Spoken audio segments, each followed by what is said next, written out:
Muito boa tarde para você aí de casa. Estamos de volta aqui no nosso Conexão Social e, como sempre, trazendo um tema de muita relevância para transformar sua vida. E hoje não será diferente, porque nós vamos falar de um assunto que interessa a todo mundo, que é sobre educação financeira. E eu quero começar te fazendo uma pergunta. Você já parou para pensar como o conhecimento sobre finanças ou a falta dele pode impactar profundamente a sua vida? E também como o conhecimento sobre esse assunto pode te ajudar a economizar e investir o seu dinheiro da forma correta para realizar seus sonhos? Pois é. E para discutir esse assunto tão importante, nós convidamos aqui um mestre pela USP. Ele é mestre em finanças e é também referência no assunto, viu? Aliás, tenho certeza que você aí de casa o conhece bem e vai ficar muito feliz quando você souber quem é. Ele também é autor best-seller de mais de 16 livros, reconhecido como um dos 100 brasileiros mais influentes do país, é palestrante, tem mais de 3 milhões de seguidores nas redes sociais e já ajudou milhões de pessoas a gerenciarem melhor o seu dinheiro. E é lógico que eu estou falando de Gustavo Cerbasi. Seja muito bem-vindo e que honra te receber aqui no nosso Conexão Social, Gustavo. Obrigado, Eunice. A honra é minha estar aqui de volta, né, e poder contribuir com informações, orientações para aqueles que talvez não se sintam confiantes do caminho que podem construir na sua vida. Inteligência financeira, educação financeira é estratégia. Existe estratégia para ter uma vida melhor. E tem muito para falar sobre isso. Sim, e eu falei o seu currículo aqui e falei com muito orgulho porque eu te conheço há bastante tempo, você já esteve aqui com a gente na Record, no Instituto Ressoar, e a gente acompanha esse trabalho que você vem fazendo aí, transformando de verdade milhões de pessoas, né, Gustavo? Sim. E você é um dos pioneiros. Hoje a gente tem muita gente aí dando aula de educação financeira, sobre investimentos e tudo. Mas eu queria que você falasse um pouquinho como é que você começou para as pessoas aí de casa que ainda não te conhecem, saber como é que você iniciou tudo isso que é um sucesso hoje e que transforma a vida de tanta gente. Legal. Bom, lá se vão mais de 20 anos dedicados à educação financeira. Eu já trabalhava em projetos de educação, ou em consultorias, ou em curso de pós-graduação como professor assistente, professor de finanças, pela bagagem que eu tinha, era formado em administração, e logo no começo da minha carreira eu percebi que tinha informações muito valiosas, que se todo mundo dominasse aquelas informações, a transformação seria grande. Era tempos de um Brasil com juros elevados, a gente via as pessoas pagando juros altos para bancos com produtos errados, cheque especial, empréstimos ruins, e investindo mal dinheiro. Então eu comecei lá em 2002, escrevi o primeiro livro, Dinheiro, os Segredos de Quem Tem, foi lançado no comecinho de 2003, na verdade, e de lá para cá, basicamente, eu tive a missão de não só ensinar quem pagava por curso de pós-graduação, mas quem também não pudesse pagar por cursos de maior valor. Um livro foi escrito para chegar à vida das pessoas, para levar as pessoas conhecimento por R$30, R$35, que era o preço de um livro, ainda é o preço do livro, os livros não mudaram tanto de preço de lá para cá, mas o primeiro livro fez um certo sucesso, motivou a escrever um segundo livro. Meu segundo livro foi meu maior sucesso, Casais Inteligentes Enriquecem Juntos, escrito em 2004. Acho que esse é o mais conhecido. Mais conhecido. Metade dos livros que eu vendi na minha bibliografia de 16 livros foi Casais Inteligentes Enriquecem Juntos. E aí, com o livro fazendo sucesso, vieram convites para contribuir para a imprensa. Então, televisão, rádio, jornais, depois vieram os blogs e vlogs na internet, palestras por todo o Brasil, conheci todos os estados do Brasil. E um livro foi escrito atrás do outro, meio que respondendo às dúvidas que ficavam nos livros anteriores. Então, Casais Inteligentes Enriquecem Juntos é um livro muito bem resolvido, mas os leitores diziam que eu podia escrever mais sobre filhos. E aí veio um livro, Pais Inteligentes Enriquecem Seus Filhos. Aí depois os leitores criticaram que faltava um livro sobre investimentos. Veio o livro Investimentos Inteligentes e assim um livro após o outro foi respondendo às dúvidas. Em 2016... decidi entrar nas redes sociais, então criei meu canal no YouTube, minha página no Instagram, e ali eu montei um curso online, foi um curso muito bem sucedido. Cheguei a ter 40 mil alunos. Tinha as Masterclass. Masterclass, que eram as aulas gratuitas. Nesses 6 anos que eu fiquei nas redes sociais, vendendo os cursos nas redes sociais, foram mais de 14 milhões de pessoas impactadas nos treinamentos gratuitos. e uma parte desses alunos eu converti em alunos dos cursos pagos. Chegou um momento em que eu percebi que o meu conhecimento que tinha nascido para transformar mais vidas do que, além daquelas que podiam pagar por cursos de pós-graduação, era um conhecimento que estava tendendo a se elitizar. Os cursos online começaram a ficar caros, para o conteúdo chegar para as pessoas eu tinha que pagar, impulsionar meu conteúdo para as redes sociais. Então, boa parte da receita que vinha do curso era para as empresas que administravam as redes. E eu senti que poucas pessoas podiam pagar o que o curso custava. No ano passado, 2022, eu tomei a decisão dolorosa, arriscada, de encerrar o curso e partir para um projeto que realmente fosse democratização. Aí eu me associei à empresa da qual eu sou sócio hoje, a Super Rico, que é uma plataforma de planejadores financeiros. E o meu trabalho hoje é formar planejadores financeiros, proporcionar a novos planejadores emprego, renda, para que cada planejador consiga orientar continuamente pelo menos de 300 a 500 famílias. Então, eu vou impactar um número muito maior de pessoas. Meu objetivo nos próximos 2 anos é ter pelo menos 1.000 planejadores formados. Que bacana. E estamos falando aí de um potencial impacto de 500.000 famílias atendidas e seu desdobramento, De repente, cada família atendida vai estar dando origem a um futuro planejador ou a escolhas melhores. Nosso objetivo não é modesto. Hoje eu trabalho para que o Brasil tenha nos próximos anos menos juros mais baixos para os financiamentos das famílias. Boa parte dos juros que a gente paga no financiamento é por causa dos erros que provavelmente eu posso cometer. Com uma vida planejada eu vou cometer menos erros, vou convencer os bancos a oferecer produtos melhores para meus clientes e as pessoas tendem a investir melhor também. Então hoje eu me dedico à educação financeira de maneira mais democrática, eu procuro abraçar as causas que vão fazer o conhecimento, a estratégia chegar a um número maior de famílias. Que bacana. E é isso que a gente vai fazer aqui hoje.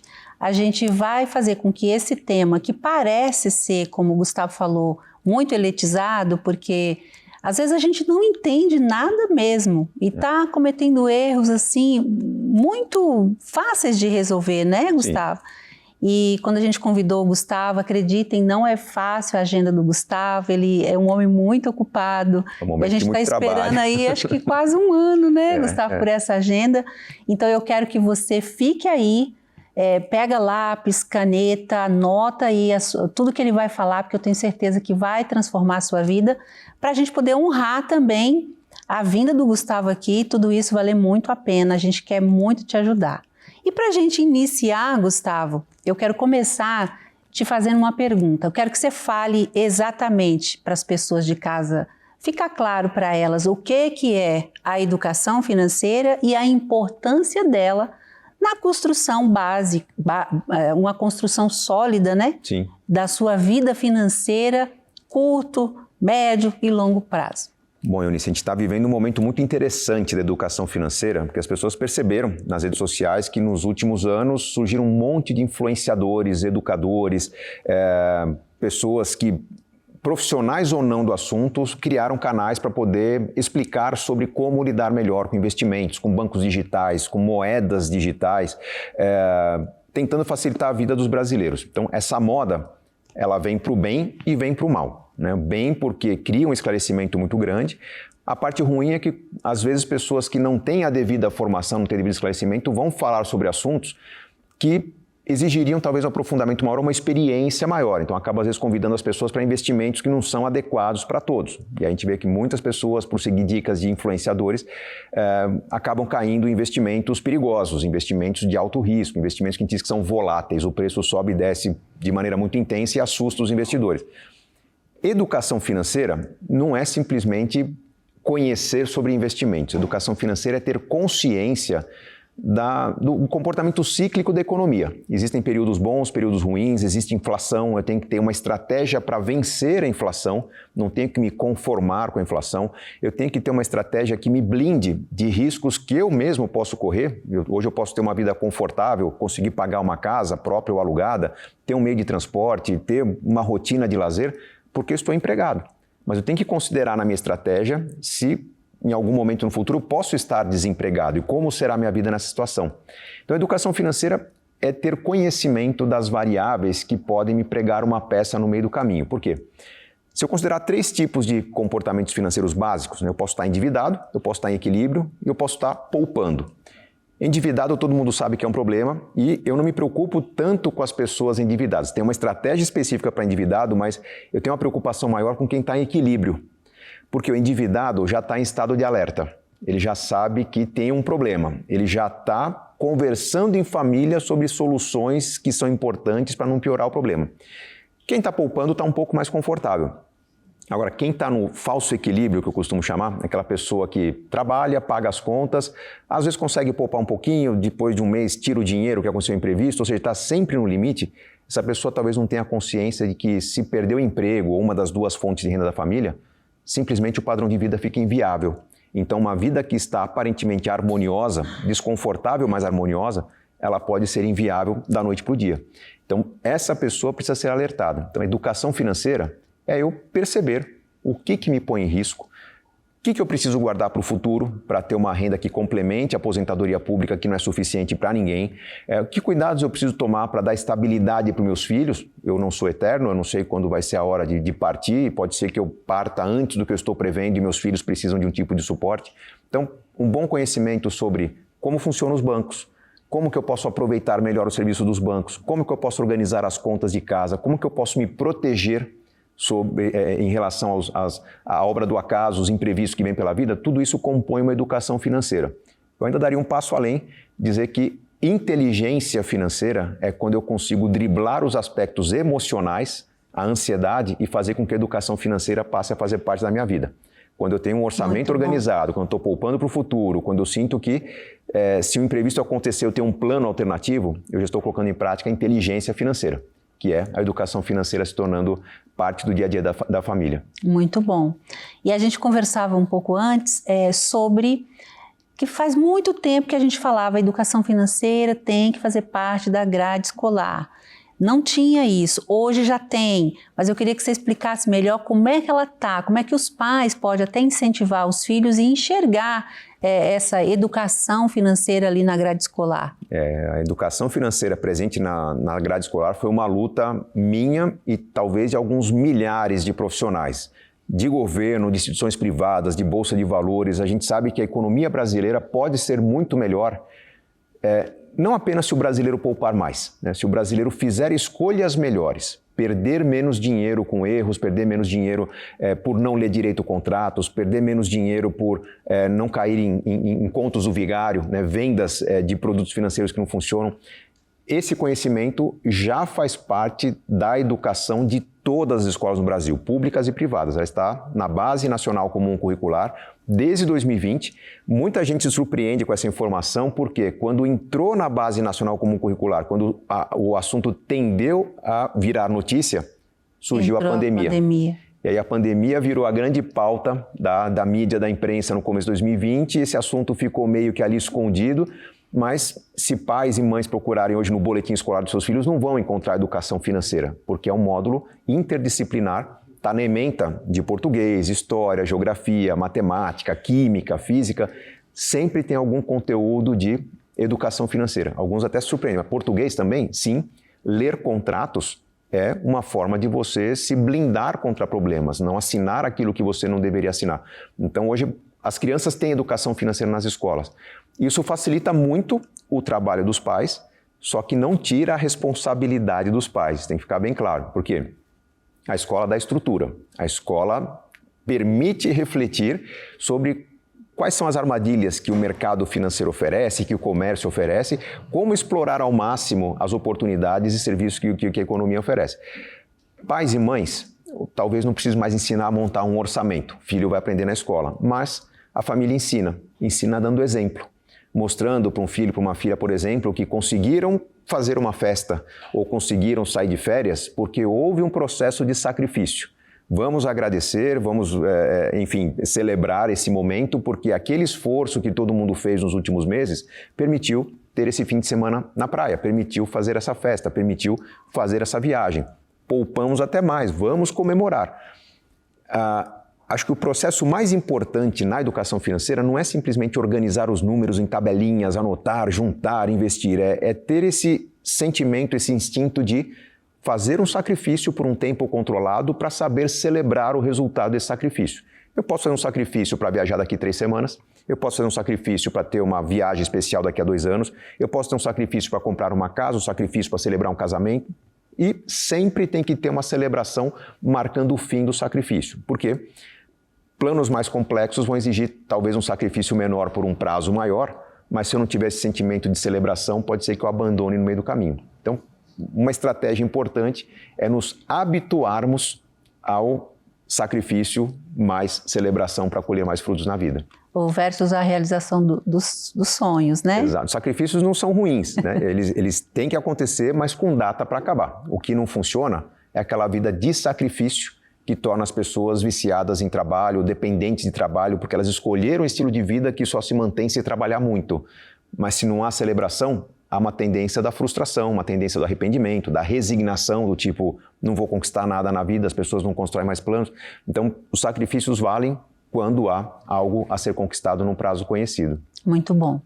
Agora, ainda falando de inteligência, eu queria que você, para a gente poder começar a mexer com as emoções das pessoas também, como é que as pessoas podem lidar com as próprias emoções na hora delas fazer escolhas que às vezes prejudicam a sua gestão financeira, né? Às vezes o impulso de comprar, a procrastinação e até mesmo o medo mesmo de guardar o dinheiro e perder. Tem muita gente que ainda tem medo hoje de deixar o dinheiro dela no banco. Sim. E o dinheiro sumir, então ela fala, vamos gastar mesmo. Então, eu queria que você começasse falando para as pessoas dessa inteligência emocional que atrapalha demais na parte financeira, né?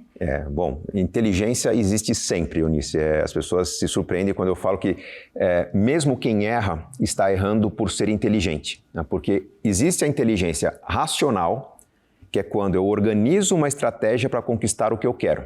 Então, se eu quero fazer uma reforma em casa, eu posso juntar dinheiro, eu posso desenvolver habilidades em que eu vou gastar menos com serviço porque eu vou saber fazer algumas coisas sozinho. Então, eu posso usar uma combinação de tempo e dinheiro para conquistar o que eu quero. Então, a racionalidade me permite conquistar mais sonhos. Quando eu não paro para organizar bem a minha estratégia, eu passo a ser tomado pela emoção, pelo instinto. Eu quero recompensas. Por que eu trabalho tanto? Por que eu saio cedo de casa e volto tarde? Qual que é a recompensa por estar longe das pessoas que eu amo? Ou estar longe do meu momento de descanso? Se eu não me presenteio com recompensas de forma organizada, o meu cérebro, o lado instintivo do cérebro, vai dar um jeito de conquistar essa recompensa. Aí tem várias formas. Eu posso conquistar uma recompensa porque eu desenvolvi o hábito de ir ao shopping. E ir ao shopping eu encontro uma forma super fácil de me recompensar, que é comprando alguma coisa que me faça feliz. O consumismo nunca traz suficiência. Eu fico feliz por comprar alguma coisa, eu volto para casa, quando eu começo a ficar triste eu falo, puxa, preciso de algo que me faça feliz, eu vou comprar mais coisas. Então a pessoa vai mergulhando numa compulsão de consumo simplesmente porque ela não tem planos. Uma versão pior disso é a compulsão por aquilo que eu não consigo comprar. Não consigo comprar, eu vou procurar alguma droga. A pessoa se vicia em bebida, se vicia num alimento que não faz bem para ela, drogas efetivamente que não são lícitas. Então isso é resultado da frustração, de eu querer recompensa e sequer conseguir comprar as recompensas que eu desejo. Quando a pessoa percebe que tem um impulso consumista e para organizar algum projeto, por exemplo, eu estou gastando todos os meses com roupas no shopping, ou com acessórios para o meu carro, ou com presentes para o meu filho que eu vejo que ele não aproveita muito, né? Estou presenteando demais. Se eu parar e decidir organizar, por exemplo, um projeto de fazer uma viagem especial em família, não importa o padrão da viagem, algo que seja importante. Pode ser para uma fazendinha perto da minha cidade, pode ser um cruzeiro de navio, pode ser para visitar parentes que eu não vejo há 4 ou 5 anos, mas eu quero presentear minha família com algo que a família deseja. Calculo quanto poupar por mês, durante quanto tempo, onde vai pôr esse dinheiro, mas se eu tenho aquela meta, provavelmente, ao ir ao shopping da próxima vez, eu vou sentir que se eu comprar alguma coisa, eu estou inviabilizando o meu projeto pessoal. Talvez em 8 em cada 10 casos de compulsão, de consumismo, eu consigo vencer simplesmente me organizando. 2 em cada 10 provavelmente vai precisar de algum tipo de tratamento, conversar com um terapeuta, em alguns casos até medicamentoso, mas é minoria. A maior parte dos casos é falta de prioridade. Como que se prioriza? Eu vou estabelecer algumas metas. Uma meta muito comum que a gente convida a pessoa a priorizar é, independência financeira. Eu quero me aposentar não apenas dependendo do governo. O governo vai me dar no máximo um salário mínimo depois de um tempo. Então eu quero ter uma poupança, um investimento que me complemente aquela renda e permita viver melhor. Aí cai na questão que você falou, mas eu não confio nos bancos. Porque a gente ouve muitas histórias de pessoas que investem em produtos milagrosos e acabam perdendo dinheiro, acabam sacrificando o patrimônio da família, acabam levando parentes e amigos junto. Então a gente tem pirâmides financeiras, tem produtos e investimentos ruins, Tem produtos especulativos, que são as apostas no mercado financeiro, que alguns poucos fazem até algum dinheiro com isso, a maioria vai perder. A recomendação para quem quer construir um futuro seguro, e o futuro é tanto a independência financeira futuro distante, quanto viagens, reforma da casa, compra de uma casa de campo, sonhos que a família tem para concretizar, que conversem com um profissional. O profissional existe, ele não existia no Brasil talvez há 15, 20 anos atrás. Hoje você encontra planejadores financeiros que são estrategistas. A plataforma Super Rico que eu já citei, ela foi criada para gratuitamente, basta se cadastrar na plataforma, você tem acesso a ferramentas, gratuitamente você pode fazer simulações de como investir, onde investir para conquistar seus sonhos. Se você sente alguma dificuldade, se você não confia que aquilo que você encontrou no mercado é aquilo que foi orientado na plataforma, você tem acesso a um planejador para confirmar a sua decisão. Mas o papel do planejador hoje é muito mais de dizer sim, aquilo que você viu no curso e que você está pesquisando e encontrou a solução está correto, pode seguir esse caminho. Nós estamos formando o que seria vamos dizer, um hub ou um ponto de encontro, né, uma plataforma de planejadores em que a pessoa encontra ali profissionais de todos os níveis para resolver todo tipo de problema, sem que aquilo se torne um custo, ou um custo que pese mais do que a solução. Se você pagou por um serviço, a solução tem que ser muito mais interessante. Então, há em quem confiar. Instituições financeiras hoje são seguras, os produtos financeiros que elas oferecem nem sempre são seguros, e aí eu preciso ter um conhecimento dos limites que eu tenho. Normalmente, um bom serviço vai orientar nesse tipo de escolha. Muito bom. E também tem a questão da instabilidade do mercado, né, Gustavo? Porque às vezes a pessoa, para ela criar um planejamento financeiro sólido a longo prazo, ela também tem essa preocupação, né? Sim. Porque você vê, a taxa Selic uma hora está muito favorável, a outra hora não. Aí qual seria a melhor forma dela fazer isso? Então eu queria que você também desse uma dica para as pessoas, como é que elas descobrem, o que elas fazem, né, para isso ser para ela mais sólido, mais consistente. Primeiro ponto, tomar muito cuidado com as apostas feitas em promessas de ganho. Promessa de ganho é quando eu não tenho certeza do resultado que eu vou ter. Isso acontece, por exemplo, em ações, isso acontece em fundos imobiliários, isso acontece em criptoativos ou criptomoedas que estão na moda, né? Bitcoins e similares. Não que sejam produtos ruins, eles podem ser provavelmente produtos inadequados para quem tem pouco conhecimento ou pouco envolvimento. Para ganhar dinheiro nesses mercados, eu preciso acompanhar de perto. Preciso estudar continuamente sobre o assunto, preciso estar conectado com pessoas que também investem. E mesmo isso não me blinda de problemas. Agora, quem quer investir com segurança tem dois principais caminhos. Pensando a curto prazo é quando eu quero formar uma reserva de emergências, quero juntar dinheiro para um compromisso que eu vou gastar nos próximos meses. Acompanhar a taxa Selic é a melhor solução. São chamados títulos pós-fixados. Pós-fixados porque qual que é o rendimento que esse CDB ou esse fundo me oferece no banco? É um rendimento que acompanha a taxa Selic. Vai dizer lá que é 100% do CDI. Né? Começa por muita sigla, o pessoal se preocupa lá em casa. Né? Então, 100% do certificado de depósito bancário, que é uma taxa que acompanha a Selic. A Selic é estabelecida pelo governo, os bancos estabelecem uma taxa vinculada à Selic, que é o CDI, e elas são muito parecidas. Então, investir acompanhando o CDI é a melhor forma de me proteger no curto prazo. Se a taxa de juros cair, meu rendimento cai, o patrimônio não cai. Na renda fixa esse patrimônio não encolhe, mas o ganho que eu tenho mês a mês ele pode ficar menor. Isso não é um problema, porque a taxa Selic só vai cair se a inflação for menor. Então eu tenho menos pressão da inflação, tudo bem ganhar um pouco menos. Tem uma outra proteção interessante para o longo prazo, que são os títulos que acompanham a inflação. Tanto títulos públicos, oferecidos pelo governo, Programa Tesouro Direto, quanto os títulos oferecidos por bancos, que são CDBs e similares, que vão ter um rendimento caracterizado por IPCA mais alguma coisa. Então, IPCA mais 5% ao ano, IPCA mais 6% ao ano. Se eu tenho projetos de longo prazo, a maior parte do meu dinheiro deve estar nesse tipo de investimento que acompanha a inflação. Se a inflação for de 20% no ano, e eu ganho IPCA mais 5, eu vou ganhar 25.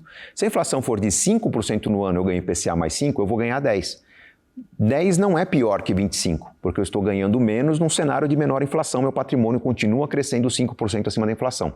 Então essa é a melhor forma de eu dar segurança ao crescimento do meu patrimônio. E existem outras formas, que é quando a gente complementa essa estratégia de investimento com algum tipo de ação ou fundo imobiliário, algum produto de renda variável que não pese muito na minha carteira de investimentos.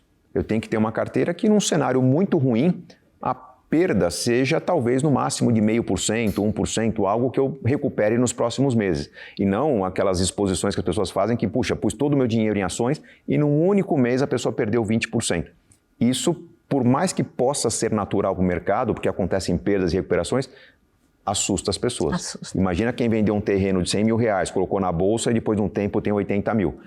Tem todo motivo para entrar em pânico, principalmente se não entender o que está acontecendo, se estiver com o produto errado. Então a gente recomenda um pouco mais de cautela, um pouco mais de consciência para se proteger e principalmente se blindar das crises, porque as crises acontecem, a gente vai superar as crises que a gente tem agora, virão outras crises depois de 3, 4 anos, elas só vão acontecer justamente porque a falta de poupança que a gente tem no país faz com que no momento de bonança aconteça escassez. A economia quer crescer, a indústria quer gerar empregos, tem que investir na expansão dos negócios. Só que não tem poupança a população para investir. O que acontece? Falta produção, se falta produção, os poucos produtos ficam mais caros, vem a inflação traz crise. Então, se o brasileiro poupasse mais, provavelmente as crises que iriam acontecer no futuro seriam crises mais suaves, que é o que eu imagino que vai acontecer com essa geração dos nossos filhos, que hoje tendo educação financeira, terá escolhas melhores nos próximos anos. Sim, é o que a gente espera, né? A gente trabalha bastante para isso, né, Gustavo? Estamos no caminho certo. Agora, Gustavo, você é uma das pessoas que eu vejo explicar com mais clareza sobre essa pergunta que eu vou te fazer agora. Eu acho que até porque você aplica muito isso na sua vida, você é muito verdadeiro em abrir até o que você faz e coloca o seu lado professor nisso, né? Eu queria que você explicasse para as pessoas como é que elas conseguem equilibrar, né, os seus gastos financeiros, porque a gente todo dia tem as nossas contas, os nossos gastos, mas ainda a gente precisa economizar, né? A gente precisa guardar esse dinheiro e a gente sabe que as pessoas têm muita dificuldade de fazer isso, até por conta que às vezes ela não tem mesmo, ela fala, mas o que eu ganho mal dá para eu pagar o que eu já estou devendo. Sim, na verdade na sua pergunta, Eunice, já deu uma pista da resposta, né? Quando a pessoa fala que ela já tem os gastos dela para honrar, não sobra para investir. E não vai sobrar mesmo, porque o problema está na ordem das escolhas.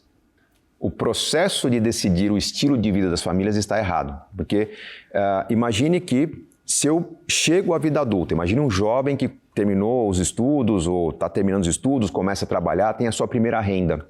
Como que ele vai decidir o que fazer com essa renda? Geralmente ele vai consultar colegas, pessoas próximas, né? Vai tentar, uma primeira conquista, talvez uma moto para ir trabalhar, né? Um pouco tempo depois, talvez uma casa, está pensando em casar. Mas onde que ele toma essa decisão? Como não existia educação financeira, até pouco tempo atrás, toda a orientação financeira que eu tinha para viabilizar uma casa, um meio de transporte, uma ferramenta de trabalho, ela vinha da consulta que eu fazia aos bancos. Há uma ideia generalizada de que os bancos são os vilões da economia. Eu não concordo com isso, porque eu conheço muitos gerentes de banco que agradecem a Deus todos os dias pelo emprego que têm. São pessoas que se esforçam para fazer o melhor possível pelo banco e pelos clientes. Clientes mal atendidos não vão sobreviver. Mas, quando o cliente chega ao banco e quer avaliar uma casa que ele quer comprar, o que o banco diz? Olha, você pode comprometer até 30% da sua renda com a prestação. É assim que se decide um financiamento. Então, criou-se a ideia de que eu devo gastar algo em torno de 30% da minha renda com a moradia, com a prestação da moradia, né? Fora, se tiver algum imposto ou algo a mais, então até 40%. Essa é a estratégia que todo mundo segue porque busca orientação no mesmo lugar, que é onde se vende o serviço financeiro. Bom, se a gente vive num país em que 80% das famílias, batemos um nível recorde no final do ano passado, 80% das famílias estão endividadas, ou seja, com algum tipo de compromisso financeiro que não gostaria ou não planejou ter. Não é possível que eu deseje seguir as mesmas regras que todo mundo segue, porque é muito provável que eu vou cair no mesmo problema. Então tem que seguir uma regra diferente. Da estatística. Exatamente. Então como que a gente muda esse jogo? Eu tenho que inverter a ordem das escolhas. A ordem das escolhas, na verdade, tem muito a ver com autoconhecimento, Eunice. É difícil ensinar sobre autoconhecimento. Eu sei o que é importante para mim. Muito provavelmente o que é importante para mim não é o mesmo que é importante para você. Nós temos formações diferentes, necessidades diferentes, famílias diferentes, desejos diferentes, mas eu tenho que saber o que vai ser importante para a minha vida. Então, se eu tentar me colocar no futuro, imaginar o que eu estarei celebrando no futuro, celebrando um relacionamento feliz, então talvez tenha que incluir na minha história do relacionamento celebrações. dos meus 25 anos de casamento, 50 anos, das datas importantes para meus filhos. Talvez seja importante proporcionar uma boa educação para meus filhos, talvez seja importante proporcionar uma experiência para minha família, viajar para um lugar de onde vieram as famílias, por exemplo. Talvez seja importante eu pensar em construir uma casinha de campo, uma casinha na beira da praia. Enfim, sonhos que eu quero ter. Vamos imaginar que na hora de se despedir dessa vida, eu vou lembrar do quê? Talvez das experiências que eu vivi. Então, muito mais importante do que escolher um carro é saber que eu tinha um carro para fazer uma viagem. Muito provavelmente lá no futuro eu vou lembrar da viagem e não do modelo do carro que eu tinha. Então, eu tenho que colocar como uma prioridade na minha vida construir sonhos. A partir do momento que eu sei o quanto eu ganho, eu não vou pegar o quanto eu ganho e fatiar o quanto eu ganho no que eu posso pagar para o estilo de vida. Eu vou tentar garantir independência financeira. Quanto mais cedo começar, menor vai ser o esforço. Um jovem poupando talvez R$50 por mês vai ter uma belíssima aposentadoria se esses 50 começar desde o primeiro salário. Além da independência financeira, talvez de vez em quando um descanso, um lazer, ou uma viagem, ou um presente para uma pessoa querida. De vez em quando também reformar a casa, renovar a vida. Então eu vou colocar alguns projetos na minha vida que vão receber uma parte da minha renda. Consequentemente, vai sobrar menos do que eu tinha antes. Meu estilo de vida tem que ser um pouco mais compacto. Eu, como planejador, como estrategista, eu ainda sugiro à pessoa que, além dos sonhos, acrescente uma verba conhecida para qualidade de vida. Lazer, cuidados pessoais, experiências, né? Eu vou assistir um show, eu vou visitar minha avó que mora longe, eu vou levar um presente para ela. São coisas que as pessoas não colocam no orçamento. O que me faz feliz, que não é um sonho realizado, é simplesmente eu quero ter sempre. Ao fazer isso, o que sobrou de dinheiro é um pouco menos ainda. Então eu percebo que o segredo para ter uma vida equilibrada é ter uma vida mais simples. Por quê? Com essa vida mais simples, eu vou ter mais lazer, vou ser uma pessoa mais feliz, vou ter mais alegrias na vida e vou concretizar mais sonhos. Eu sei que aqui ainda, para muita gente lá em casa, está difícil, mas peraí, mais simples do que eu vivo, mas primeiro eu convite uma vida mais simples. Tem um ponto importante. Se eu tenho uma verba para lazer, quando acontecer um problema na minha vida, eu não preciso tirar da poupança. Puxa, deu uma raladinha no carro. Puxa, meu filho ficou doente. Puxa, fui convidado para ser padrinho de casamento, tenho que comprar um presente. Coisas boas e coisas ruins. Se eu tenho uma verba para lazer, eu cancelo o lazer esse mês, o mês que vem, eu gasto aquele dinheiro e no outro mês meu orçamento ficou como estava antes. Se eu tenho meu orçamento tomado por prestação da casa, prestação do meio de transporte, prestação dos medicamentos que eu comprei, das roupas, tudo é prestação, prestação, prestação, na hora que acontece o imprevisto eu tenho que correr atrás de empréstimo para resolver. Então, ter uma vida simples também para poder gastar mais com coisas que eu possa cancelar. E aí vem a solução do que é ter uma vida mais simples. Não necessariamente é uma vida com mais sacrifício, né? Imagine que se eu quero ter uma casa com espaço para o meu filho correr no quintal, eu vou abrir mão dessa casa com quintal e vou morar numa casa mais simples. Chega o fim de semana, eu não consigo estar nessa casa, meu filho é agitado, mas eu tenho verba para levar ele num parque. Eu tenho verba para ele assistir um jogo de futebol no estádio. Então eu tiro o custo fixo e acrescento o custo variável. Isso me dá mais liberdade.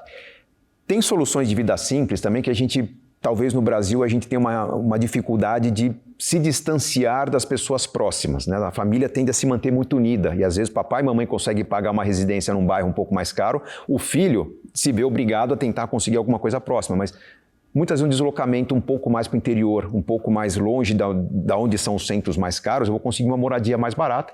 Ficou longe, talvez eu consiga moradia mais um automóvel para conseguir me transportar para o trabalho, e isso significa ganho de qualidade de vida.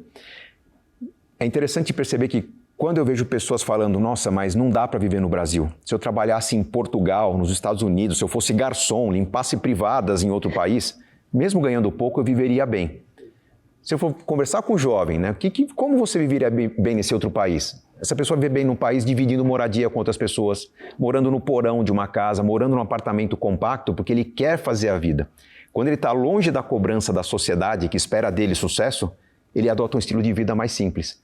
Quando ele está perto de uma sociedade que cobra dele crescimento, sucesso, ele quer mostrar para a família um carro legal. A roupa de marca. É velho, mas é meu, né? Minha casa é legal, dá para receber toda a família. Então ele quer se antecipar ao ritmo ideal de crescimento da riqueza. E a gente percebe que as pessoas que saem da sua sociedade, vão para uma outra cidade, para outro estado, geralmente conseguem um equilíbrio que não conseguem perto da família. O desafio é muito mais emocional do que financeiro. Eu preciso organizar as minhas prioridades, argumentar para a família que eu estou tendo sucesso na construção dos meus sonhos que vão acontecer daqui a 2, 3, 5, 10 anos e que por isso eu estou fazendo sacrifícios e sou feliz com esses sacrifícios. Nós temos essa dificuldade. Nós ostentamos uma riqueza que é inadequada para a gente porque essa riqueza sufoca a construção dos sonhos de longo prazo. Está faltando equilíbrio brasileiro. Olha só. Isso é muito importante para a gente refletir, porque às vezes a gente quer ter coisas que a gente não pode pagar para mostrar para pessoas que nem a gente gosta, às vezes elas também não gostam da gente. Exatamente. Como a gente gosta de um tapinha nas costas, tá bem, hein, vizinho? E isso é parece alimentar que o ego, isso né? nutre, né? Chega ali na vizinhança com o carrão novo, né? Às vezes não tira nem o plástico do carro, porque quer mostrar. Carros esportivos, tanta gente fala, puxa, eu quero ter um carrão, né? Esse carrão só de PVA, você tirou da loja, vai te custar uma fortuna. As pessoas sabem que dá para ter experiência com o carro esportivo alugando um dia de experiência no autódromo. Eu fiz isso durante muitos anos da minha vida. Eu queria ter um carro esportivo, eu tinha um carro adequado para a família, mais compacto, mas quando tinha vontade, numa viagem, tinha um autódromo, tinha lá o track day, né, um dia de experiência. Puxa, mas não custa nem 10% do IPVA do carro, andar num carro em alta velocidade, uma situação de esporte e não uma situação de desfrute. E a mesma coisa com moradia. A gente fala, puxa, mas eu quero ter uma casa de campo. Será que precisa? Será que se você alugar uma casa por 3, 4 semanas, desfrutar com a família, enjoou, vai para outra, vai para um outro lugar? A gente mobiliza muito dinheiro, a gente encosta o dinheiro em muitas coisas que teoricamente vão trazer a realização de um sonho, mas aquilo sufoca a independência financeira que é oportuna.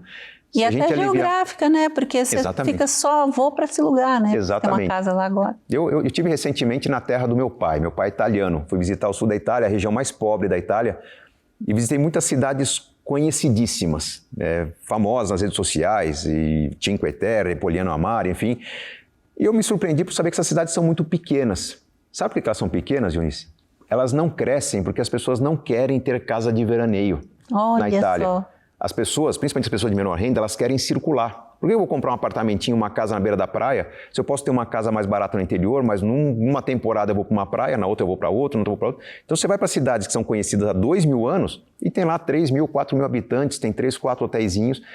E aquilo é a realidade. Aqui no Brasil você vê que quando começa a fazer sucesso qualquer prainha, mas fecha terreno, sobe prédio, constrói um monte de casa e as pessoas se sufocando para conseguir pagar aquelas casas durante muitos anos, quando vai aproveitar muito pouco. Sim. Né? Então, pôr o seu dinheiro para trabalhar de maneira a gerar renda no futuro é muito mais interessante do que esse desfrute que é muitas vezes ilusório, é para mostrar para os outros mesmo. Sim, muito bom.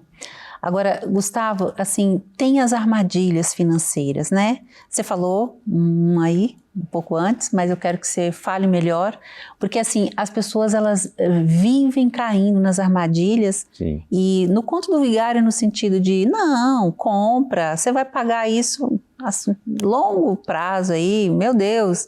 E as pessoas às vezes comprometem de verdade toda a sua estabilidade financeira por conta dessas armadilhas. Queria que você falasse de algumas. Você já falou aí da casa própria. Bom, a casa própria ela é uma armadilha porque normalmente é sonho de todo mundo ter a sua casa própria. É sinal de tranquilidade. A gente vê muitas pessoas falando, puxa, estou numa situação de dificuldade, ainda bem que eu já quitei a casa, né? Porque no desemprego, se eu tivesse que pagar a casa, eu estaria com maiores problemas. Bom, qual que é o problema da casa própria? É que muitas pessoas, a maioria das pessoas, para conseguir ter essa casa própria, vai entrar num financiamento de 10, 15, 20, às vezes 30 ou 35 anos. Nesse financiamento muito longo, vai se pagar muitos juros. A casa vai ser própria no final, mas provavelmente a pessoa vai ter pago pelo menos 2 casas para ter uma. E o valor de uma segunda casa poderia ter sido um curso para qualificar a pessoa, aumentar a sua renda, uma formação melhor para os filhos, uma celebração em família, algum tipo de presente para pais, né, numa situação de vida aí mais avançada. A gente tem algumas conquistas, paga caro por elas, mas depois, pelo sentimento da conquista, a gente acaba não percebendo a má escolha. Aluguel é interessante? Aluguel é estratégico.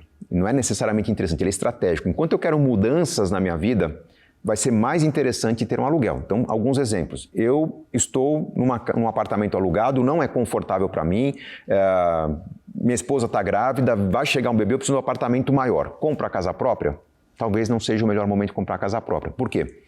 Família crescendo, já há um sentimento de que, puxa, preciso ter um quarto para nós, um quarto para o bebê, e quem sabe vem um segundo bebê. Normalmente a tendência é que eu compre um apartamento maior do que eu preciso, já cogitando o ritmo de expansão da família, afinal vou pagar esse apartamento por pelo menos 20 anos.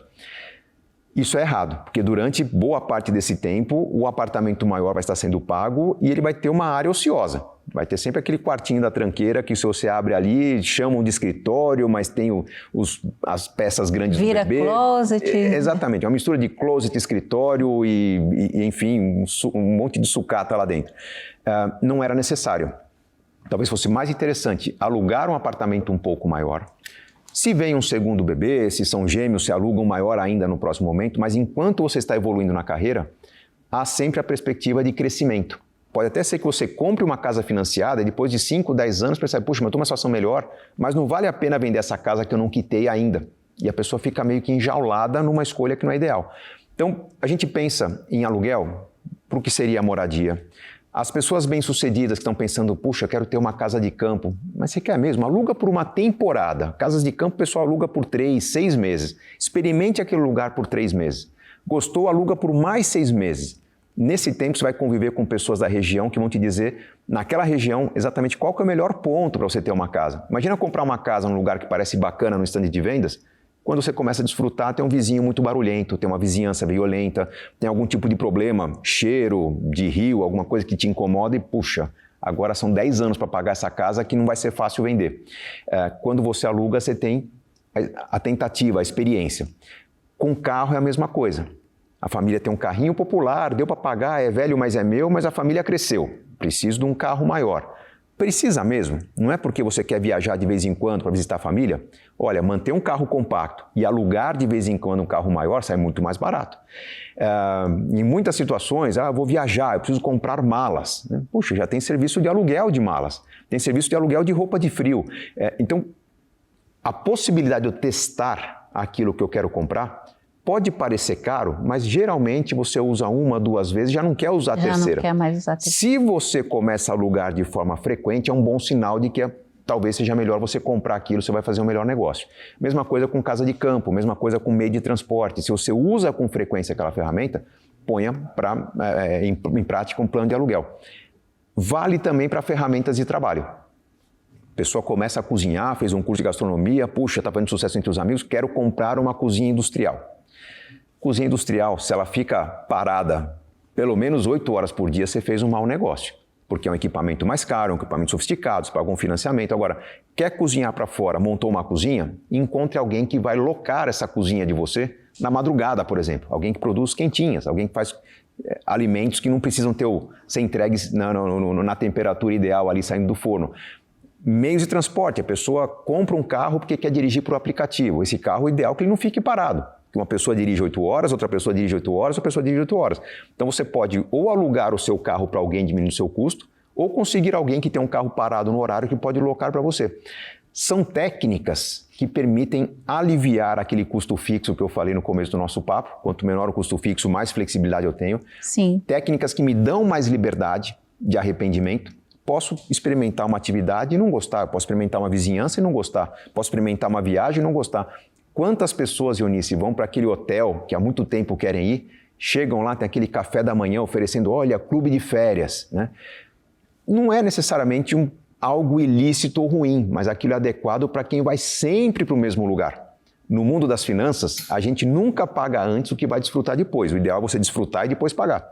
E gera sempre o arrependimento que você tem que ir para aquele lugar, já que você pagou o compromisso de ter aquilo.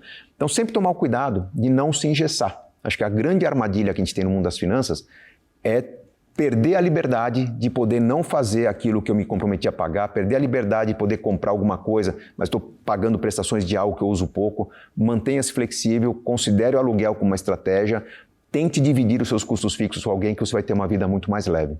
Sem contar que também a pessoa que compra, financia um carro ou uma casa, né, e ela... acontece alguma coisa no meio do caminho, ela pode perder esse patrimônio. Então, não é bem dela ainda. Exatamente. Essa história de eu tenho minha casa própria, eu tenho carro, né? A pessoa numa situação de desemprego fala, mas pelo menos eu tenho a minha casa. Não, você tem uma dívida, na verdade, né? E ainda está desempregado. Porque se você, eu não sei bem quantas prestações, mas quando você atrasa... Hoje, 3 meses de atraso, você já está numa situação de poder perder tanto a casa quanto o carro, né? O carro é até mais ágil. Então, um carro que não está quitado não é da pessoa, ele está alienado em nome do banco. A casa sequer aparece ali como propriedade da pessoa, ele é um promitente. Quantas pessoas isso não acontece, né, Gustavo? Hoje é um número muito grande. Os financiamentos ficaram mais baratos, a taxa de juros está menor, porque os bancos hoje têm uma condição de recuperação muito mais ágil do que no passado. Por isso que as taxas são mais interessantes do que eram alguns anos atrás. Mas significa também que você vai pagar uma taxa menor, só que corre o risco de qualquer acidente imprevisto na sua vida, você perder aquela moradia que você achava que era sua. Sim, e a gente não está te desestimulando a ter sua casa própria não, viu? Eu sei que é o sonho de todo brasileiro e até você pode dar uma dica, você já deu algumas aqui, como é que ela faz para... Aliás, eu queria que você falasse quando a gente começa a economizar, porque eu acho que deve ser desde pequeno, né? Sim. Mas assim, como é que ela faz, inclusive, para economizar, para realizar esse sonho de todo brasileiro que é ter sua casa própria? Realmente, não quero desestimular ninguém de ter sua casa própria. Quem já está pagando o financiamento da casa própria, um cuidado importante que tem que acrescentar ao processo é o seguro. Já existe o seguro obrigatório, mas um seguro que te proteja de perda de emprego, que garanta algumas prestações a mais que aquele seguro obrigatório já te oferece. Proteções sempre vão ser mais interessantes, né? Então, aquela coisa, se eu consigo comprar um carro, mas não consigo pagar o seguro, talvez o ideal seja comprar um carro, um modelo um pouco mais simples que permita pagar o seguro. A gente sempre olha a aquisição mais proteção como um pacote só. Para quem quer começar a formar poupança, eu recomendo ensaiar esse exercício do sacrifício e realização de sonhos. Faz uma poupança para uma viagem em família daqui a 2 meses. Pensa num projeto, um projeto conversado em família que seja importante para todos. Convide filhos, se for o caso, para fazerem sacrifício também. Normalmente a gente vai se surpreender com quão positivo vai ser esse projeto quando a gente envolve principalmente filhos mais novos. Vamos para um lugar que vocês querem ir. Esses filhos vão exagerar na economia de luz, economia de alimentos, né, evitar desperdícios. Então, quando a família consegue construir essa inspiração, essa lógica de que vamos trabalhar juntos, a coisa funciona muito melhor. Como fazer isso? Não se pode pensar apenas nos sonhos de uma pessoa ou nos sonhos de família. Cuidado, porque os sonhos de família tendem a atrair os indivíduos.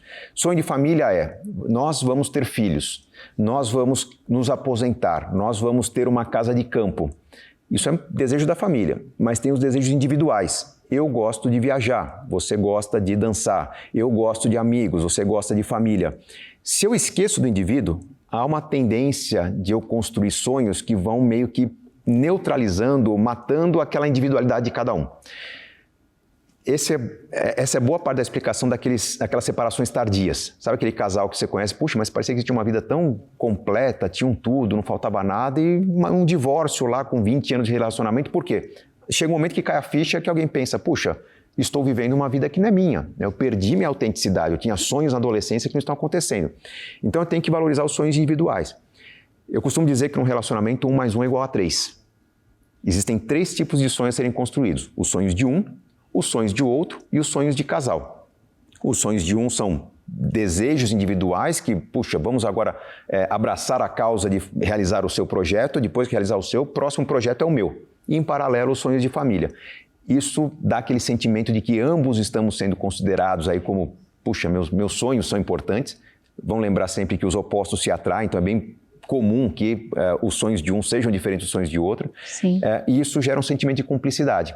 Então, a construção de longo prazo é uma construção que envolve dedicação, sacrifício, esforço conjunto. E pensando na construção da casa própria, na aquisição da casa própria, nós vamos poupar por um tempo, mas assim, não é o volume de poupança que vai determinar se é a hora de comprar a casa ou não. Geralmente o momento de comprar a casa é quando a vida entra numa estabilidade.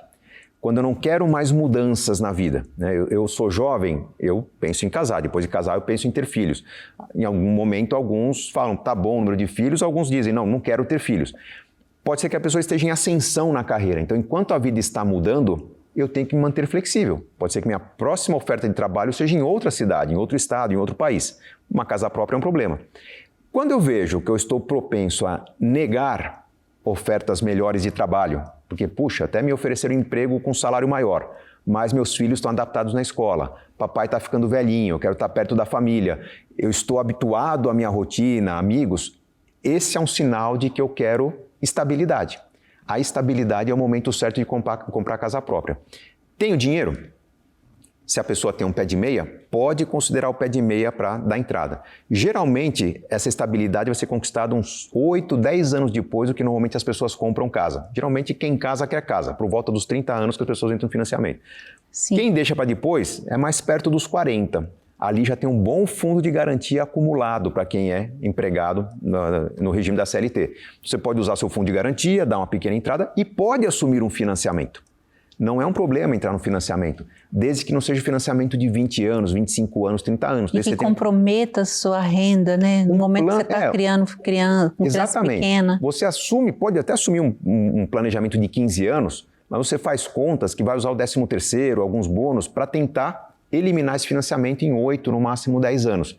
Vai pagar juros? Vai, mas não tanto juros quanto aqueles que a gente paga num período mais longo. Tem uma solução ainda melhor que o financiamento, que é quando a família consegue, isso é muito comum no interior, a pessoa consegue comprar um terreno e construir a própria casa. Sai muito mais barato que comprar uma casa pronta, vendida por incorporadora. Então, aquele lucro que seria da incorporadora, você consegue ter para você. Sim. Essa combinação de fundo de garantia, de boas escolhas, de uma casa que você construiu num terreno que você comprou, de você entrar num financiamento longo com planos de quitar antes, é uma combinação muito interessante que no Brasil funciona bem. Eu vou pagar juros? Sim, mas vou realizar meu sonho com antecipação, pagando aí talvez uns 20%, 25% a mais do que seria o preço da casa, numa quitação mais precoce e acaba valendo a pena. Muito bom. Eu queria te perguntar, você já falou algumas coisas aqui, mas só para você dar mais ênfase, né? Tem os sabotadores quando a gente decide guardar dinheiro. Eu tenho certeza que todo mundo já ouviu uma palestra, assistiu um podcast, ou vai te ouvir agora e decide, meu Deus, preciso começar a guardar, meu Deus, estou muito atrasado. E aí começa 1 mês, 2 meses, às vezes 3 meses, às vezes até 1 ano, e de repente desiste, né? Sim. Vai lá, gasta, enfim. Queria que você ajudasse as pessoas com esses sabotadores, para que a gente, então, tivesse pessoas aí pensando mais no seu futuro. Nós somos estimulados por aquilo que está perto da gente. Então, se eu assisto uma palestra, leio um livro de finanças pessoais, eu vou sair com um sentimento muito racional de que é a hora de montar um plano, que eu estou atrasado, e vou ter uma certa energia para começar aquele plano. Se eu não sou estimulado a acompanhar esse plano de perto regularmente, pelo menos uma vez por mês, há uma tendência que eu sinta que ele está no automático, eu começo a dar atenção para outras coisas. Para experiências, para momentos que meus filhos estão vivendo, para convites que a vida me faz. Né? Você topa ser padrinho do meu filho que vai nascer, você topa ser padrinho de uma causa que nós estamos aqui defendendo, e eu começo a me mover para outros caminhos. Quando eu avanço na zona do desconhecido, Eunice, tudo que eu faço de novo na minha vida tende a ter imprevistos. Imagine que eu nunca viajei. E falo, puxa, me organizei, decidi poupar dinheiro, agora que eu aprendi a fazer planejamento financeiro, eu vou poupar um pouco mais. Vou fazer uma viagem interessante, vou voar lá para o Nordeste do Brasil, vou viajar aqui para a Argentina, um lugar. Você faz a conta de hotel, de avião, quanto vai gastar com restaurante, com meio de transporte, aparentemente tudo amarradinho. Aí chega no lugar, você descobre que, puxa, mas isso aqui é um paraíso da gastronomia. Eu quero comer nos melhores restaurantes. Ou está acontecendo um evento que você não imaginava. Puxa, o seu cantor favorito está na cidade, tem um show. Você está diante de uma oportunidade, é um imprevisto, não estava nos planos, você fala, puxa, mas eu não vou conseguir fazer outra viagem para assistir esse show que está acontecendo aqui. Eu não vou conseguir pagar uma outra viagem para praticar o esporte que está acontecendo aqui. Então você vai gastar mais. O mesmo acontece quando você faz um curso novo. Vou fazer um curso de gastronomia. De repente você consegue até um curso grátis em alguma instituição na sua cidade. Mas você fez o curso, vem um convite para comprar uma boa panela, um bom equipamento, um bom misturador. E aí você vai ter um gasto. Então, toda vez que você faz alguma coisa nova, você tem que contar com o imprevisto. Então, um grande sabotador é quando eu me coloco no limite. Não, eu consigo pagar, isso dá conta, eu consigo honrar essa viagem, eu consigo fazer aquela festa. E a pessoa vai se enrolar a partir daquilo porque ela vai descobrir na festa, por exemplo, que, nossa, mas tanta coisa aqui, tanta variável que eu não considerei, vou ter que cobrir, né? Às vezes uma multa para pagar. Então, é importante ter uma margem, é importante você revisar o seu plano com frequência, e aí quem nos ajuda hoje é a tecnologia, né? Eu tenho a plataforma Super Rico, existem vários aplicativos no mercado. Eu defendo o meu negócio porque os aplicativos eles são de controle financeiro, né? A plataforma Super Rico tem um aplicativo também que te convida a acompanhar as finanças com frequência. Além do acompanhamento, você tem toda uma educação, todo um conjunto de trilhas de conhecimento para te orientar a corrigir os erros que você comete. Mas só o fato de ter um aplicativo que você abre, talvez diariamente, talvez semanalmente, ele já te dá o alerta. Olha, você tinha uma verba de R$400 para o mercado, nós estamos no meio do mês e já gastou 250. Se mantiver esse ritmo, você não vai fechar a conta no fim do mês. É muito mais fácil eu corrigir o rumo financeiro da pessoa quando ela está errando por 5, por 10, por 15 reais, do que quando ela percebe que errou em 500. Então, a gente usa hoje a tecnologia para a pessoa acompanhar de perto, ela vai estabelecer objetivos, quanto poupar para uma viagem, quanto poupar para a independência financeira, quanto poupar para a reserva da casa, e a ferramenta que ela tem no telefone dela vai dizer, você está no ritmo certo. Não, ó, saiu do verde e está entrando no amarelo. Quer conversar com o planejador? Quer tirar uma dúvida? Quer fazer um curso? Hoje é mais fácil eu contornar esses sabotadores.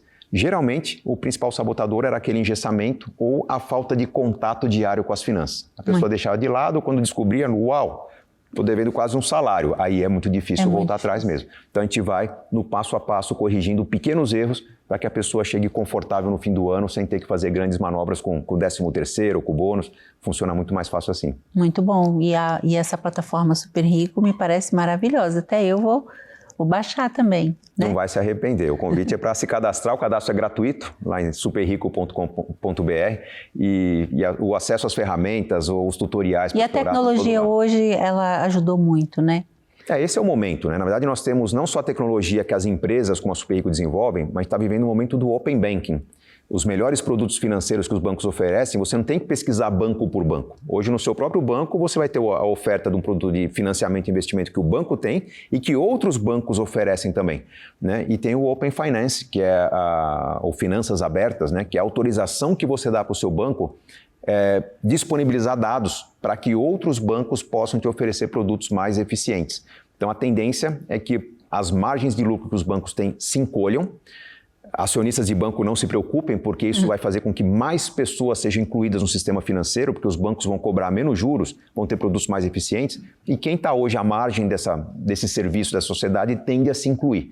Então a gente está entrando num momento muito interessante da economia brasileira, em que mais pessoas estão desfrutando do sistema financeiro, a custo mais baixo, de forma mais eficiente e com uma educação que hoje é mais intuitiva. Eu não vou de repente comprar um produto ruim porque eu assisti uma reunião, uma palestra e me venderam algo ruim. Eu posso confirmar num blog, num aplicativo, numa ferramenta, se aquele produto realmente é para mim. Então, eficiência é a palavra do momento que a gente tem aqui na economia brasileira, no mercado financeiro. Muito bom, Gustavo. Agora, Gustavo, tem uma pesquisa recente feita pelo SPC que no Brasil apontou, eu falei que é o que estão divulgando, 46%, mas você me falou que é mais, 46% dos casais brigam por conta do dinheiro. O que a gente... Você escreveu um livro, aliás, foi o livro que a gente já falou aqui de maior sucesso, né? Que é o Casais Inteligentes Enriquecem Juntos. E eu queria que você trouxesse para os casais que estão nos assistindo aqui uma solução, né? Uma resposta. O que eles podem fazer para ajustar essa coisa a dois aí para evitar as brigas, né? Essa pesquisa do SPC, ela acontece frequentemente, acredito que todos os anos, e sempre vem um número que eu questiono. Não que a pesquisa seja mal feita, mas o que a pesquisa média é o que as pessoas identificam como sendo o problema ou o motivo das brigas. E agora, na última pesquisa, 46% da motivação das brigas é dinheiro.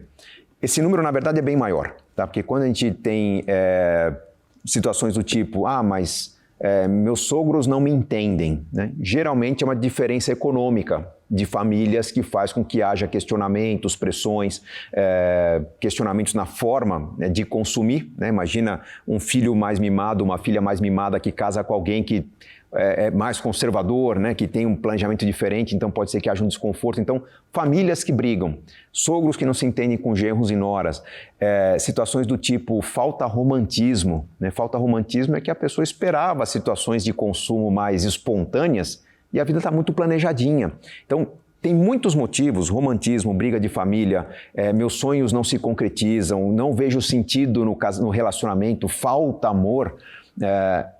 boa parte disso está fundamentado na falta de dinheiro, né? Porque quando a gente senta para perguntar um para o outro o que você quer, eu gostaria de ter mais momentos só nós, né?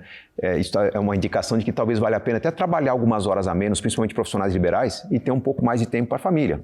É uma questão econômica. Pode ser que o sonho de um dos dois seja, puxa, eu gostaria de ter um tempo de viagem em família, né? 2 férias por ano. Bom, tá aí, outra questão econômica. Faz tempo que eu não vejo minha família. Às vezes a família mora distante, então tá aí uma questão que, puxa, mas o que a gente está fazendo no fim de semana? É um consumo? Falta organizar um planejamento? Qual que é a dica para os casais? A dica é, planejem juntos. No passado, eu dizia, juntem as contas. Não é necessário, facilita bastante juntar as contas, mas façam os planos juntos. Aquela lógica do 1 mais 1 igual a 3. Pelo menos a cada 3 meses, revejam os planos. Estamos no caminho certo para fazer o nosso projeto, né? O projeto de família, o projeto seu, o projeto meu. Falta sacrifício, falta alguma coisa, vamos nos desfazer de alguma coisa. Então, essa conversa 2 tende a unir o casal. Tende a fazer com que o planejamento vá se afunilando para um planejamento mais uniforme, em que fica mais claro o momento de um sacrificar, do outro apoiar, e isso vai fazer com que o casal tenha uma recompensa mais frequente. Planejar a 2, pensar juntos no sucesso da família já ajuda, 2 cabeças pensam melhor que uma. As disputas que podem acontecer, do tipo, eu não concordo com o consumo de um de outro, geralmente quando tem um bom argumento do tipo, vamos montar um projeto que seja muito bom para você, vamos conhecer um lugar que você quer conhecer, vamos fazer um curso que você quer fazer, vamos ter um intercâmbio, aprender inglês num outro país. Esse tipo de situação faz com que a gente flexibilize um pouquinho aquele consumo que, repito, é uma recompensa que a gente busca. A gente está buscando recompensa. Quando a recompensa é grandiosa daqui a alguns meses, eu vou, talvez, dar menos atenção, dedicar menos esforço àquela recompensa de curto prazo que pode estar incomodando a pessoa que eu amo. Muito bom. Agora, eu queria que você desse uma dica para as pessoas que estão agora endividadas, né? Você mesmo falou que são 80% dos brasileiros. Isso. É muito, né? Me parece que 40% é só em cartão de crédito. Sim. Depois tem os financiamentos e enfim. E eu queria que você desse uma dica para as pessoas que precisam renegociar ou negociar essa dívida. E também que você desse para as pessoas de casa que ainda não conseguiram, sei lá, focar nessa questão de guardar, de investir. Talvez assim uma dica só para começar. O que seria melhor ela fazer, sabe? Porque a gente está chegando ao final, estão avisando aqui para a gente que a gente já passou de 1 hora, eu nem vi o tempo passar. Rápido. E eu ainda quero que você fale um pouco do seu trabalho para a gente convidar as pessoas. Legal, Eunice. Bom, primeiro, não é para começar. Uma situação de endividamento, ela tem que ser entendida como uma situação de máxima urgência que requer o máximo de estratégia conjunta para mudar rapidamente a situação. Então, eu não tento sugerir nenhum tipo de economia, tipo corta aqui, corta ali, tenta reduzir gasto. Não, nós temos que ter uma estratégia composta por 3 passos, que é cortar radicalmente as despesas, inclusive despesas de qualidade de vida que eu propus no começo do papo. Não, durante alguns meses, sem qualidade de vida, sem cuidados pessoais, sem lazer, consciente e conversado em família. Corta radicalmente os gastos, ao mesmo tempo tente incrementar a renda. Quem pode faz hora extra, quem é profissional liberal vai trabalhar horas a mais no feriado, fim de semana. Além de cortar gasto e incrementar a renda, venda o que você pode. Tudo que é pouco usado em casa, mesmo que seja necessário, você tenha que recomprar daqui a um tempo, você vai recomprar parcelado, talvez você consiga encaixar no orçamento, mas monte um plano do máximo que você consegue fazer de caixa nas próximas semanas. E aí você vai negociar. Tem muita gente que já foi tentar negociar com o banco e aí vê a sensação de, mas pedir desconto, meu gerente não deu. É óbvio que não deu. Você se comprometeu a pagar uma taxa de juros no cartão de crédito, no empréstimo, agora diz que não quer pagar, ele não vai te dar desconto. Agora, quando você chega com um projeto falando, olha, tomei uma decisão errada, eu vi que provavelmente eu não vou conseguir pagar nos próximos meses e continuar assim, mas eu fiz aqui uma lição de casa, estou cortando tudo que eu posso, fazendo um sacrifício para conseguir resolver o problema, eu quero quitar na melhor condição que você me oferece. Quando o gerente diz, quando ele percebe que você fez o melhor que você podia, ele vai negociar. Quem tem dificuldade com esse tipo de negociação vai conseguir nos feirões limpa-nome, né, que é SPC Serasa, Boa Vista, né? Acontece pelo menos uma vez por ano.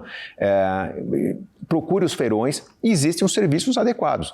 Na Super Rico nós temos um serviço chamado Equilíbrio Financeiro, que é exatamente isso. Você não precisa esperar o próximo feirão limpar nome, pode ser que sua dívida dobre até lá, né? Você se cadastra na plataforma, acessa o serviço Equilíbrio Financeiro, os nossos planejadores nos próximos 20, 30 dias vão montar um projeto para você apresentar aos bancos e quitar o seu problema em poucas semanas. Quanto mais cedo, melhor. Evite aquela questão de, vou deixar a dívida crescer que daqui a pouco o banco me dá 80% de desconto.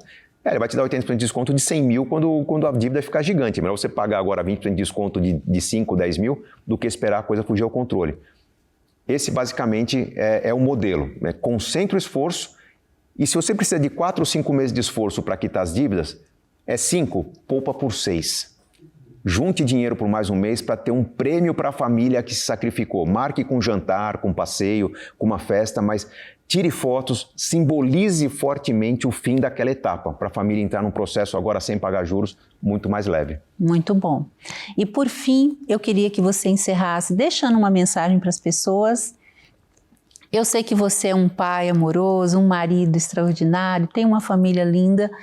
E eu sei também que tem muitos que estão assistindo a gente agora que queriam uma dica de um pai bem-sucedido, como é que a gente organiza toda essa nossa parte financeira sem atender todos os mimos, mas também dando, às vezes, que a criança mais precisa, que é a atenção, né? Sim. Então, eu queria que você deixasse uma mensagem para as pessoas de casa. Agora, o Gustavo pai, o Gustavo marido, porque isso é muito importante aqui no nosso programa também. Muito obrigado pela oportunidade, Eunice. Bom, como pai, eu tenho que deixar claro que, sim, eu gosto de presentear meus filhos. Né? Meus filhos gostam de ganhar presentes. E a gente faz sempre algum esforço para dar algum presente para os filhos, mas tenha a convicção, você pai e mãe, que muito mais importante do que os presentes é você estar presente. Meus filhos, eu tenho filhos de 16, 14, 12 anos e eles têm uma tradição, por exemplo, Dia das Crianças, que não é de ganhar presentes. A gente conseguiu cultivar a tradição de eles escolherem o que fazer no Dia das Crianças. Para onde vamos comer, o que bagunça nós vamos fazer. Então, cultivar o hábito de estar presente é muito valioso. É o presente que você pode dar sem usar dinheiro. Mas eu expandiria isso, porque além de pai, mãe, nós somos também cidadãos. Como cidadãos, cuidar do que está em torno da gente. Dá o exemplo para os filhos de que, puxa, varra a sua calçada, cuide bem da sua casa, ajude o seu vizinho se ele estiver fazendo alguma coisa errada, contribua, porque quando você deixa de cuidar o entorno, deixa morrer a árvore na calçada do vizinho, deixa fechar o comércio na esquina da sua rua, quem acaba perdendo é você mesmo. Né? Eu atravesso a cidade para comprar num comércio que é mais barato. Puxa, conversa com o comerciante da sua rua se a sua fidelidade não vale a pena, não vale um desconto de 10%, 15% e convença talvez familiares a comprarem também daquele comerciante, porque aquele comerciante bem-sucedido significa a sua casa valer mais. Aquele comerciante fechando as portas significa a sua rua perder valor. Cuide do entorno. Essa é uma lição importante que você dá para os seus filhos. Além de pai, além de cidadão, tem a questão patriótica. A gente vive num país que está sendo julgado por seus conflitos sociais, conflitos políticos, por uma desconexão da sociedade com a política. Muita gente falando, vou embora do Brasil, não gosto daqui. Gente, a gente vive num país que talvez seja o mais rico do mundo. Rico em oportunidades, rico em terras, rico em recursos para quem apresenta bons projetos.